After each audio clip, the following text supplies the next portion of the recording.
live in reruns.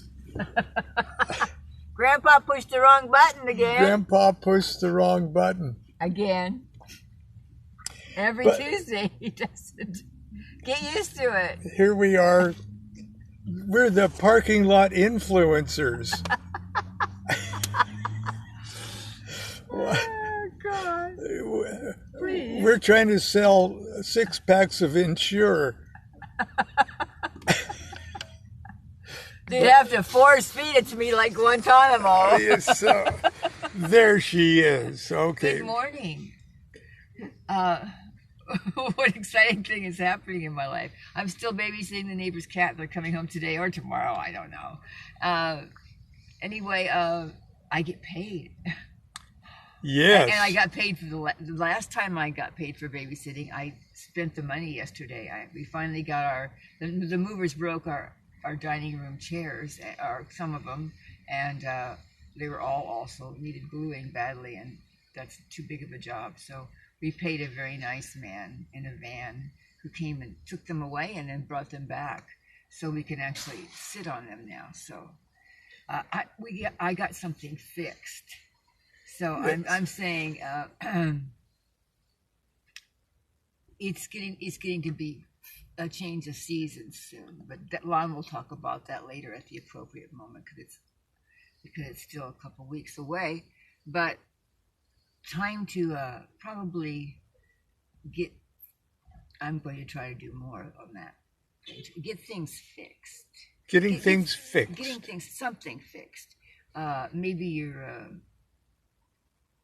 your physical routine, something that's not working for you, because everybody does something where you can do the Dr. Phil, who I don't like, except for one thing, who said, "How's that working for you?" So to anything. So you ask yourself about something that you have a habit about, or a routine, or something that you're using that's got one little thing wrong with it that you could fix if you took the time. Get something fixed this week. I'm going to work on more than just the chairs. I'm going to work on my maybe my exercise routine or other things too. That sounds like wise advice. Get something fixed. You'll feel better.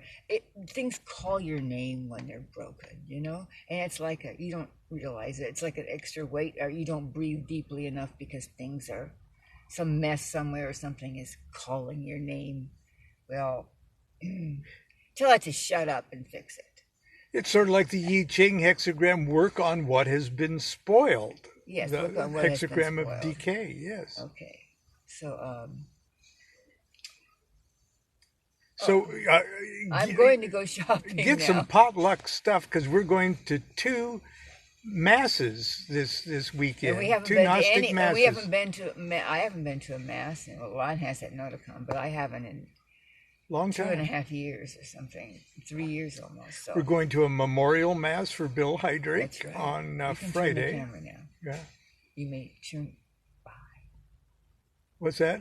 Oh, And he's going to try not to shut it off again. He's going to try not to push the wrong button. okay. Let me push this button right here. Let's see. Let me turn the camera around. So you don't see the VW. Let's see. Oh, that was my eye. Okay. Bye, dear. Goodbye. Got your window rolled down so I don't suffocate? He could come in, but not even. I mean, after the show is done, he could come in. I'm comfortable. People Since his mother took him shopping, he's been uncomfortable shopping. My mother once took me shopping, and I wandered off. And I wandered completely out of the department store, and a woman, a stranger, rescued me, jaywalking on a red light, even across American Avenue. But he doesn't realize I'd hold his hand or something. I wouldn't let that happen to him. Well, we'll try it sometime. I'll try. Sure. Anyway, hello, and welcome to the Parking Lot Tuesday. I got a couple things that I wanted to talk about, but while I was sitting in the last parking lot, I got out my Kindle. I've got a Kindle. Now, I didn't buy it. Someone else bought it for me and said, "Oh, you need a Kindle." But on my Kindle, I've got Crowley's Magick Without Tears. Okay, and it's just such a wonderful work, and it was sort of under Crowley's bed when he died, so he was working on organizing the material. It's just years of letters, his answers back to letters that a couple of women disciples had written him, more or less toward the end of his life. And unfortunately, the letters themselves, the letters from the women, weren't part of the material. Just his answers back, and we sort of have to figure out, exactly what it is he's addressing in his answers to them. But knowing Crowley, it really doesn't matter. He'll just go off. But anyway, so I was going to do a thing called what is magic, from one of my own books, but it's a very short thing, and I just wanted to read you this one little thing from Magick Without Tears. Now, Magick Without Tears is very difficult to get in paperback or hardbound. If you can find a few of those, they're like more or less collector's items. And for the last, I think, 35 years now, going on 35 years, the OTO has collected some wonderful collateral material toward a fancy new complete wonderful edition that someday will get itself published, or at least we've been constantly assured that it will. And I guarantee it'll be worth waiting for. But until then, I encourage you to at least find any sort of format of a Magick Without Tears, so you can just enjoy it personally the way it is. So this is not to discourage you from ordering a 6-pack of the fancy deluxe fully annotated version when it comes out. But until then, snag a Kindle version and enjoy it.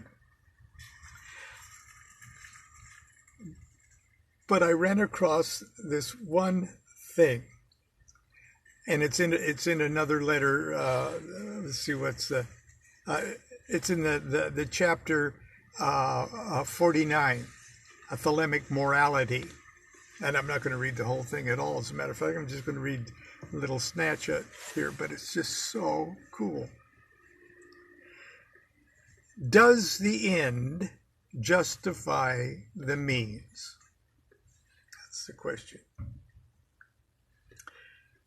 And then he goes,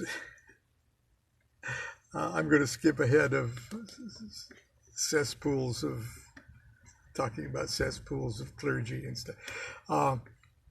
The law of Thelema helps us to deal with this question very simply and succinctly.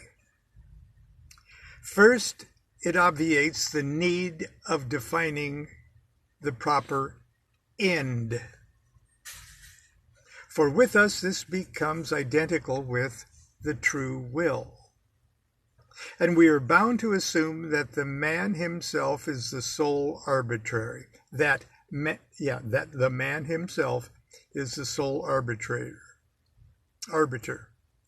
We postulate that this end is self-justified. Then as to the means, as he cannot possibly know for certain whether they are suitable or not, he can only rely on his inherited instincts, his learning, his traditions, and his experience. Of these, all but the first lie wholly in the intellectual sphere, the ruach, and can accordingly be knocked into any desired shape at will by dint of a little manipulation.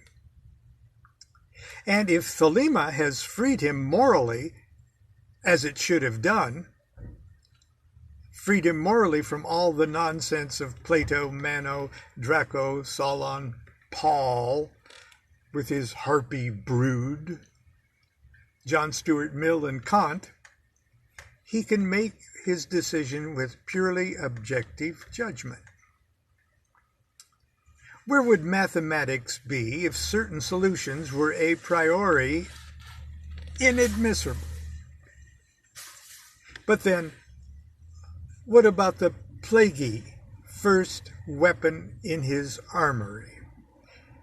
It must be these instincts, simply because we have eliminated all other possibilities. What are they? Two are their sources: the spiritual, the neshama, and the physiological, the nephesh. So the neshama is the soul intuition, the first hay in Yod He Vav He, and the nephesh is the animal soul. The other hay, the hay final in the Tetragrammaton. Note that both these are feminine. They pertain to H and H final in the Tetragrammaton, just like Lon said, respectively. That implies that they are, in a sense, imposed on you from the beginning. Of course, it's your own higher principles, the Yechida and the Chai. And those are, the Yechida is the primal fundamental unity of the soul, and the Chai is life force itself. Both of those supernal triad levels of consciousness. The Yechida and the Chai that have saddled you with them. But the human consciousness, being in Tifereth, cannot control Neshama at all, and has to be admirably unified, fortified, and perfected if it's to act efficiently upon the Neshama. Act efficiently upon the nephesh. How exquisitely keen is the Kabbalah, how apt, how clear, how simple, how pictorially assimilable are its explanations of the facts of nature. If you will only learn to use it, and you can tell he's told her this before, to refer your problems to it. If you'll only use it, you'll soon need no holy guru. Let's see, where am I? I'm going to go. In practice, most of us do act upon the nephesh a great deal. All learning, training, discipline tend to modify our physiological reactions in 1,000 minor manners. A complete branch of yoga, hatha yoga, is occupied with nothing else. And you can have your meat face lifted. Apart from this, nearly all of us attend to matters like our waistline, our hours of sleep, our digestion, or our muscular development. Some men, and please don't hold it against Crowley, some men have even taught themselves to reduce the pulse beat, and he's talking about how you can lower your heartbeat so people think that you've actually died. Neshama, neshama, the soul intuition, the first H in Yod-Heh-Vav-Heh, is an entirely different proposition. One of Tiferet prime assets is the influence through the path of the lovers from Bina. Okay, Tiferet is number 6, right in the middle of the tree of life. And the influence of Bina, number 3, across the abyss and up to our left, that path, is the lover's path. So the lovers, or Zion, the path of Zion, drips down that diagonal path from number 3 into number 6. One of Tifereth's prime assets is the influence through the path of lovers from Bina. The sun's milk, the sun is the sun down there in Tifereth. The sun's milk from the great mother. His father, Chai, and Chai is the life force itself, the father principle, all father principle, and that's in number 2 on the tree of life. And there's a diagonal path that's dripping down. The influence from number 2 comes into number 6 in that diagonal path. The son's milk from the great mother, his father Chai, Hokmah, he inherits the infinite possibilities of Nuit through the path of Hay, and the star, when Crowley wrote this, the star is Hay, from his god Kether. The divine consciousness comes directly, the direct inspiration, guidance, the word of his holy guardian angel, right down the middle through the path of Gimel, from 1 to 6. So you've got Zion coming over here, dripping down from the mother. You got Hay over here, dripping down from the father, and direct inspiration from number 1, direct reflection coming down the path of Gimel, the high priestess. Neshama then will not be influenced by Ruach, and Ruach is 4, 5, 6, 7, 8, 9. Neshama will not be influenced by Ruach, except insofar as it explained or interpreted by Ruach. These instincts are implanted from on high, not from below. They would be imperative were one always sure of having received them pure and interpreted them aright. And then Crowley says, but this is a digression. Let's see here. I think that's where I'm gonna leave that digression alone. Would you permit me, while I'm sitting here, to read what I was going to read to you about why magic? Well, I'm going to do it anyway. So I'm late. What the heck? Okay. This is something that I wrote as introductory material, just an introductory prologue, to my book on Enochian magic. Enochian Vision Magic. This is the second edition. It's been out for a long time. If you're at all interested in Enochian magic, not only the history and the development of what Dee and Kelly did to bring in the system, but how you could just set to work to operate the system yourself, I would suggest this book. But it just starts right off by saying, why magic? And the little epigraph is from Crowley. Magic is as mysterious as mathematics, as empirical as poetry, and as uncertain as golf, and as dependent on the personal equation as love. And I believe that's from somewhere in Magic Without Tears, too. I'm a magician. I practice the art of ceremonial magic. I adore and invoke the essence of highest deity and hold congress with divine angels. I also evoke and command spirits and demons.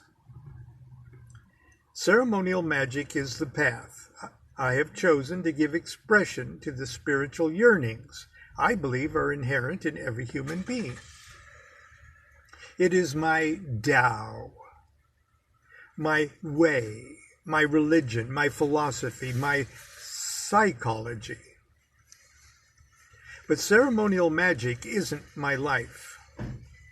I already have a life, thank you. But I use magic to help make my life magic. I have closets and chests full of bizarre and colorful robes and crowns and wands and daggers and chalices and swords and lances and thuribles and banners and veils and rings and incense and candles and oils and tablets and talismans and mirrors and crystals. I have books, strange books, some very old and rare. Books that would scare the daylights out of most of my neighbors. I use these magical tools. I study these books in order to perform the rites of ceremonial magic. These things are not my life, but I use them to make my life magic. On the surface, one might think it reasonably fair to ask, why are you a magician, Lon? Why do you believe in this stuff? Why do you do these crazy things? It might surprise you to know I don't have a proper answer to these questions. It's impossible for me to adequately explain or justify why I celebrate my spiritual life through the vehicle of magic. For the same reasons that it's impossible for any artist to properly explain why he or she has taken up the brush or the chisel or the violin or the ballet slippers. Can you see me in ballet slippers? No. So I'll be a magician. If reasonableness were the sole criterion for the existence of art, there would be no music, no dance, no magic. Make no mistake about it, magic is an art form, and every true magician is an artist. And just like the magician and dancer, the magician must practice, create, and perform. Just like the painter or sculptor, he must be or she must be armed with proper tools, skills, knowledge, and most of all, inspiration.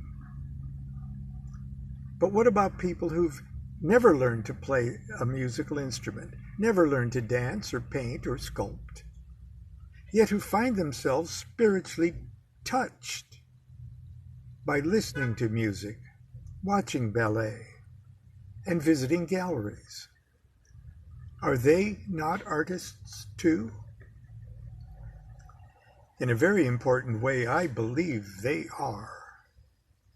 As quantum physicists tell us that both the observer and that which is observed are changed by the act of observation itself. By appreciating the artist's handiwork, we're fundamentally affecting the reality and life of that creation. More importantly, when we expose ourselves to the artist's creation, we enjoy the passive luxury of allowing our consciousness to be altered, elevated, and enriched in unique and personal ways the artist might never have imagined. The art of ceremonial magic, however, is a little different. There is no painted canvas to display, no audience to applaud. Regardless of how altruistic the magician's motives may be, magic is a spiritual performance art that must ultimately be executed and appreciated by the magician alone. He or she is at once the teacher, the student, the medium, and the conductor, the performer, the venue, the audience, and the critic. The magician touches the broader audience of humanity only by effecting changes in the magician, and success can be weighed only in the silent holy of holies of his or her own soul. So here and now, and for the duration of this book, I shall lay aside the question, why magic?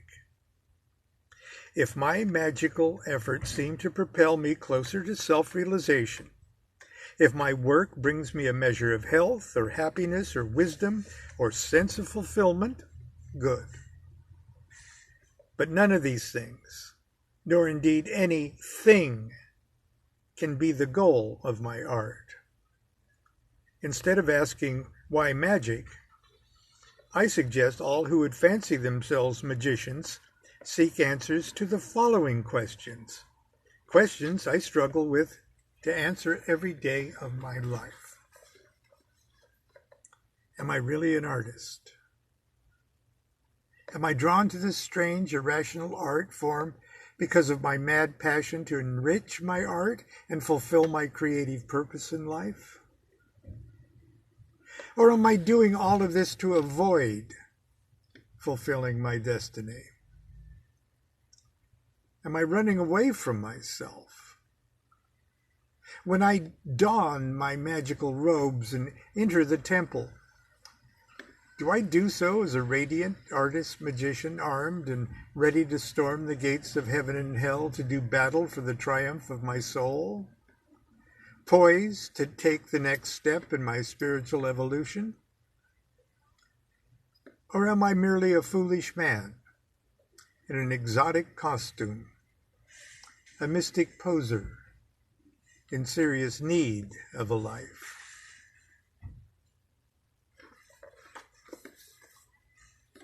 And that's our doubleheader for today from our parking lot venue. Hopefully tomorrow will be a little more routine and right on time. But until then, continue to be good to yourself, be good to each other. Do what thou wilt shall be the whole of the law. Love is the law, love under will.